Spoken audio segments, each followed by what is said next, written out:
نحمده ونستعينه ونستغفره ونؤمن به ونتوكل عليه ونعوذ بالله من شرور أنفسنا ومن سيئات أعمالنا من يهده الله فلا مضل له ومن يضلله فلا هادي له وأشهد أن لا إله إلا الله وحده لا شريك له ونشهد أن سيدنا وحبيبنا ومولانا محمد عبده ورسوله أما بعد கண்ணியத்திற்குரிய பெருமக்களே, நாம் நின்று கொண்டிருக்கிற இந்த இடம் ஹுதைபியா என்கின்ற இடம்.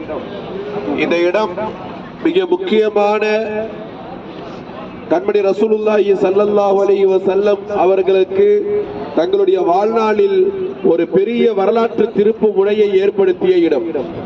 ஹுதைபியா என்கின்ற இந்த இடத்தை பொறுத்த வரைக்கும் ஒரு ஒப்பந்தம் நடைபெற்றது. அந்த ஒப்பந்தம் அதற்கு பிறகு அவர்கள் உம்ராவுக்கு வந்தார்கள். உம்ராவை சரியாக நிறைவேற்றுவதற்கான எந்த முகாந்திரமும் இல்லாமல் உடன்படிக்கை கொடுத்து உம்ராவை நிறைவேற்றாமல் மொட்டையடித்து திரும்பினார்கள் என்பது மட்டும்தான் வரலாற்றாக மக்களுக்கு தெரியும். ஆனால் விஷயம் அப்படி அல்ல. ஹுதைபியா என்கின்ற இந்த இடம் என்பது பொறுமையினுடைய முக்கியமான இடம். நான் எவ்வளவுதான் நம்ம பொறுமையை பத்தி பேசினாலும், எவ்வளவுதான் நம்ம கோபத்தை பத்தி பேசினாலும் வெறும் பயான்களாக கேட்டுவோமே தவிர வாழ்நாளில் அமல் செய்வதில்லை. இந்த இடத்திலே நமக்கு கிடைக்கிற ஒரு பெரிய விஷயம் என்ன தெரியுமா? கோபப்படுபவர்கள் ஜெயிக்கவே மாட்டார்கள் என்பதற்கான முதல் அடையாளமான இடம் இந்த இடம் தான். எந்த காலத்திலும் ஜெயிக்க மாட்டார்கள். அவங்க நினைச்சுக்கலாம் நம்ம பெரிய ஆளு, நம்ம பெரிய இடத்துல இருக்கிறோம், ஆனால் ஒரு காலமும் ஜெயிக்க முடியாது. ஹஜ்ரத் உமர் ரலியல்லாஹு அன்ஹு, உலகத்தில் அவங்களை விட கோபக்காரங்க யாராவது இருக்காங்களா? ஹஜ்ரத் உமரை விட கோபக்காரங்க யாராவது இருக்காங்களா?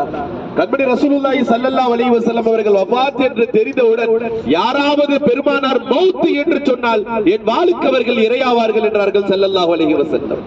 அவர்கள் தலையை எடுத்து விடுவேன் என்று சொன்னார்கள் நபிகள் ஸல்லல்லாஹு அலைஹி வஸல்லம். ரசூலுல்லாஹ்வுடைய பெயருக்கு வந்து விட்டாலே யா ரசூலுல்லாஹ் என்ன பொறுமையாக இருக்கிறீர்கள், அலஸ்னா பில் ஹக், நாம உண்மையிலே இல்லையா, வாங்க முடிச்சிட்டு வருவோம். ஸல்லல்லாஹு அலைஹி வஸல்லம் முடிச்சு இருப்பாங்க. உண்மையாக இருந்தாலும் அசத்தியமாக இருந்தாலும் எப்பொழுதுமே கோபம் ஒரு விஷயத்திற்கு தீர்வாகாது. கோபம் என்பது ஒருவரை மிக மோசமான நிலையிலே கொண்டு போய் சேர்க்கும். முதலாவது அவர்களுக்கு கேவலத்தை தரும், இரண்டாவது அவர்களுக்கு சந்ததிகளை நிறுத்தும், மூன்றாவது அவர்களுக்கு ஏழ்மை நெருங்கும். இதுதான் கோபத்தினுடைய அடையாளம். எந்த காலத்திலும் அவர்கள் வெற்றி பெற முடியாது. அப்படியே மாற்றமாக ஹுதைபியாவுக்கு வர ஸல்லல்லாஹு அலைஹி வஸல்லம் வர்றாங்க. 1400 சஹாபாக்களை அழைத்து விட்டு வரார்கள். உம்ரா செய்யலாம் என்று சந்தோஷம், மகிழ்ச்சி, எல்லோருக்கும் இஹ்ராம் ஆடையோடு எல்லோரும் வந்து நின்று வாருங்கள் செய்யலாம் என்று. ஆனால் ஒப்பந்தத்திற்கு அழைக்கிறார்கள். உள்ளே இருக்கக்கூடிய குறைஷிகள், மக்கத்து காபிர்கள், நம்ம மக்காவிலிருந்து வந்தோமே உள்ள விட மாட்டேங்கிறாங்க. யாரை அனுப்பி நம்ம ஒப்பந்தம் செய்வது என்று தெரியவில்லை. யாரையாவது அனுப்பணும் இல்லையா? ஆனால் யாரை அனுப்பினாலும் அவன் கொன்றுவான். யாரையாவது தேர்ந்தெடுத்து இப்ப அனுப்பணும்னா அவன் கொன்றுவான்.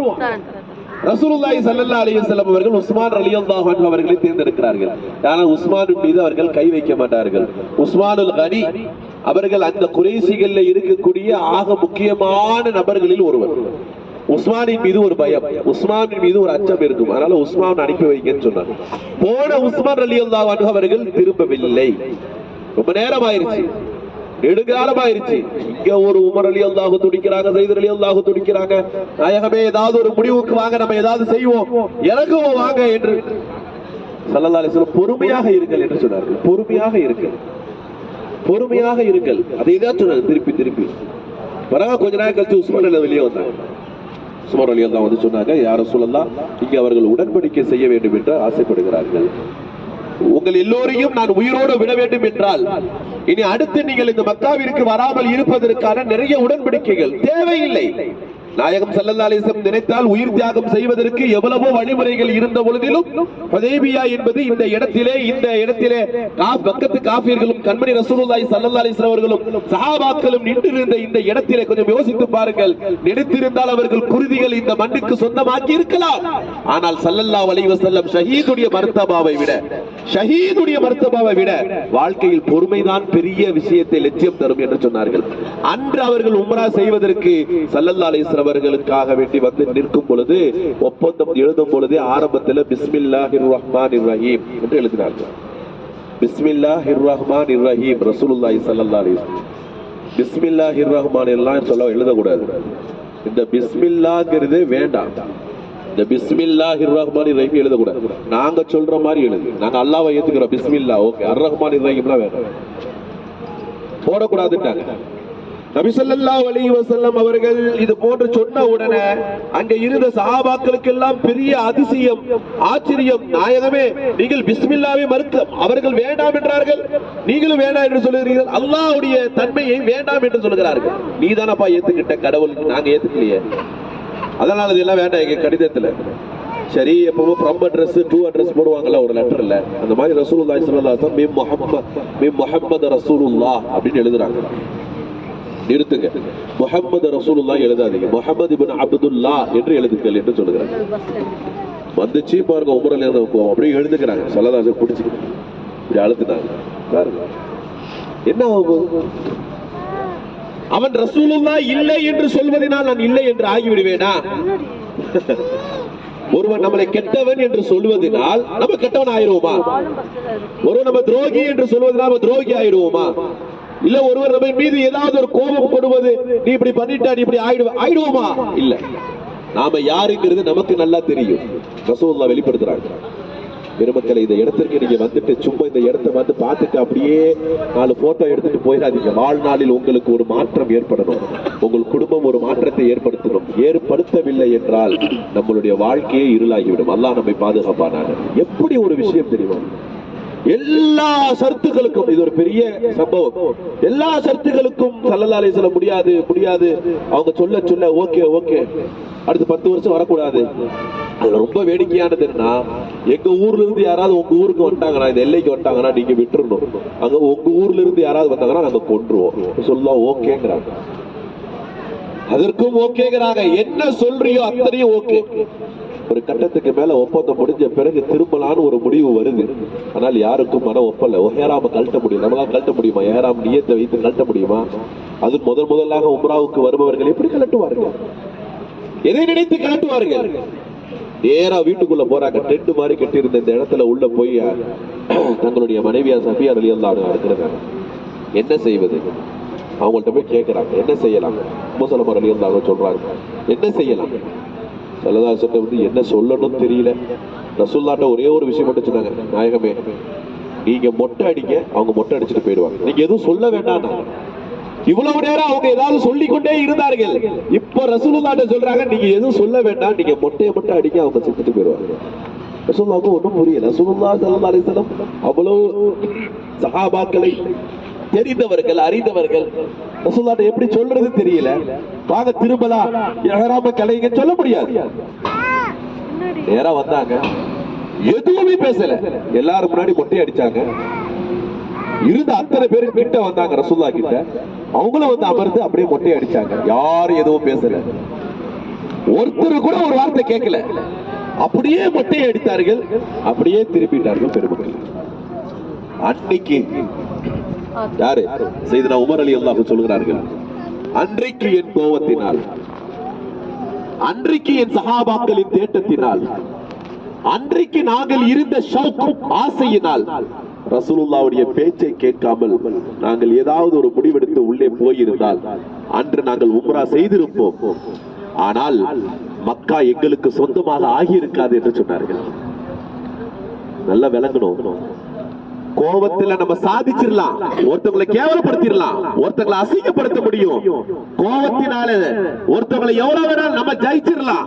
டெம்பரவரி ஜெயிப்பு, அன்னைக்கு மட்டும்தான் ஜெயிக்க முடியும்.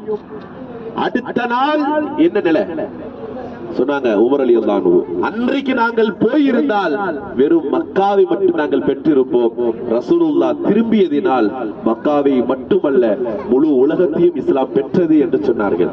மக்கா மட்டுமல்ல, கிஸ்ரா, கைசர், மிகப்பெரிய கோட்டைகள் எல்லாம் பெருமானார் ஸல்லல்லாஹு அலைஹி வஸல்லம் அவர்களுடைய காலடியில் வந்து நிற்க ஆரம்பித்தது.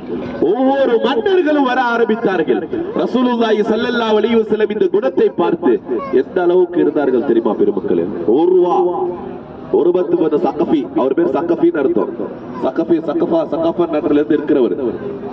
ஒரு பத்து சக்கஃபின்னு பேர் அவங்க பேரு. அன்னைக்கு அவர் முஸ்லீம் இல்ல. அன்னைக்கு அவர் இருக்கிறது வந்து அந்த இடத்துல இருக்கிறாங்க. பின்னாடி இஸ்லாத்துக்கு வந்தாங்க. ஹுதைபியாவுல கலந்து கொண்ட உர்வா, இந்த உர்வாங்கிறவங்கள தான் யார் அனுப்பி வச்சா? காபிர்கள் அனுப்பி வைக்கிறாங்க. முதல்ல போய் பாரு அந்த கூட்டம் எப்படி இருக்குன்னு பாரு. கொஞ்சம் முது இருக்கிறாங்களா, இல்ல கண்ணாடி எல்லாம் போட்டு ஸ்கார்ஃப் எல்லாம் போட்டு கம்பெனி ஸ்கார்ஃப் எல்லாம் போட்டுருக்காங்களான்னு பார்க்க சொல்லுவாங்கல்ல சர்வீஸ்ல, அந்த மாதிரி உருவாக வந்து அனுப்பி விடுறாங்க கம்பெனிக்காரங்க. நீ போய் பாரு அவன் எப்படி இருக்கான், பலவீனமா இருக்கிறானா, கஷ்டப்படுறானா, அந்த அங்க உள்ள லேடிஸ் இருக்கிறாங்களா, எப்படி இருக்கு, முடிச்சிடலாமா, ஈஸியா முடிச்சிடலாமா அப்படின்னு யார அனுப்பிடுறாங்க? யார அனுப்பிடுறாங்க? காபீர் அனுப்பிடுறாங்களா? கேட்கல. அப்போ இந்த வேப்ப கேட்கலையா? உர்வா உர்வா உர்வா என்ற ஒரு சஹாபி, பெருங்கொண்ட அற்புதமான சஹாபி. அவர் அறிவிக்கிற ஹதீஸ் பின்னால் அததான் உங்கள்ட்ட சொல்ற வர. அறிவிச்சு உள்ள வந்துட்டு பார்த்துட்டு நேரா அவங்க கையில ஒரு துண்டு கொடுத்திருந்தாங்க. நேரா அந்த துண்டை வந்து பார்த்துட்டு தூக்கி போட்டுட்டு மறுபடியும் அந்த கூட்டத்தெல்லாம் பார்த்துட்டு நேரா இங்க வந்தாங்க. யார்கிட்ட? குறைசி காபிரிட்ட அபு ஜஹல் அபு லஹப் கிட்ட வந்துட்டு அந்த துண்டை தூக்கி போட்டார். துண்டை தூக்கி போட்டார், மேலாடைய கழட்டி போட்டார். ஓ, யார பார்க்க சொல்ற? சஹீஹான ஹதீஸ். யார பார்க்க சொல்ற? அந்த ரசூல் ஒது செய்யறாரு, அதிலிருந்து வரும் ஒரு சொட்டு தண்ணீரை கூட பூமியில விட மாட்டாங்கப்பா. நீ நினைக்கிற மாதிரி ரசூலின் மீது நேசம் கொண்டவர் என்பவர் இது ஹஜ்ரத் மேல மக்கள் நேசம் கொண்டதை போன்று அல்ல. அவர்கள் ரசூலை உயிருக்கு உயிராக அல்ல, உயிருடன் மேலாக கருதுகிறார்கள். அவர் காரி துப்பினால் அந்த காரியத்தை வாங்கி தன் மீது தேய்த்துக் கொள்கிறார்கள். உன்னால முடியாது, உன்னால முடியாது. நகையும் சதையுமாக இருக்கிறார்கள் அந்த ரசூலின் மீது. அவர்கள் ரசூலின் மீது அவர்களை நீ ஒரு கொஞ்சம் கூட எது செய்திட முடியாது. என்ன சொன்னாங்க? காலில் தண்ணீர் போனால் அந்த காலில் இருந்து தண்ணீர் ஒழுகுவதை எடுத்து தங்கள் மேனிலே தேய்த்துக் கொள்கிறார்கள்.